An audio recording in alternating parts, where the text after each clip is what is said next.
যে নিজে লিডার হবে এই স্বপ্ন নওশাদ সিদ্দিকীর নাই। আসুন, আগিয়ে আসুন, ধর্ম বর্ণ নির্বিশেষে মানুষের জন্য আমরা কাজ করব। স্পেসিফিক কোনো ধর্মের মানুষ আজকে বঞ্চিত এই ধরনের নয়, সমস্ত ধর্মের মানুষ আজকে বঞ্চিত। আসুন আগিয়ে আমরা ঐক্যবদ্ধ হই, সুন্দর বাংলা গড়ে তুলি, দুর্নীতিমুক্ত বাংলা গড়ে তুলি।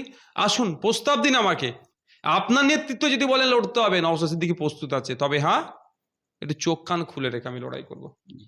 কারণ বিগত দিনে দেখেছি তো, ওই লাখো লাখো লোক নিয়ে এসেছে আর বিক্রি হয়েছে, আর নতুন করে বিক্রি আমি হতে দেব না।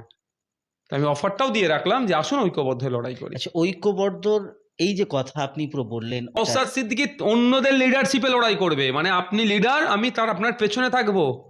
আমি লিডারশিপ দেবো আপনাকে, আমার পিছনে আমি থাকতে বলছি না। আপনি লিডারশিপ দিন, লিডারশিপে আপনি থাকুন, আমি আপনার পেছনে থাকবো, তাও প্রস্তুত আছি, কিন্তু চোখ কান খোলা রেখে। কারণ বিগত দিনের বয়স আমার অল্প হলো, ইতিহাসটা আমি পড়েছি। 40 বছর 50 বছরের ইতিহাস আমি পড়েছি, এই আন্দোলনের ইতিহাস।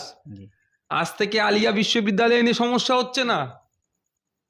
আপনি হুট করে বলবেন না যে আপনি আলিয়া বিশ্ববিদ্যালয়ে আজ থেকে নিয়ে সমস্যা হচ্ছে না, অনেক আগে থেকে হচ্ছে। এমএসকে এসএসকে এর মাদ্রাসার আজকে নিয়ে সমস্যা নয়। আপনারা জানেন যে আলিয়া বিশ্ববিদ্যালয়ের মেন ক্যাম্পাস তালতলা ক্যাম্পাসের সামনে প্রায় 78 দিন অনশন করেছিল। ওখানে একজন ভদ্র মহিলা যিনি শিক্ষিকা মারা গিয়েছিলেন, সেই সময়ের কথা ইতিহাস আমার মনে আছে। কিন্তু তাদের সমস্যা এখনো সমাধান হলো না।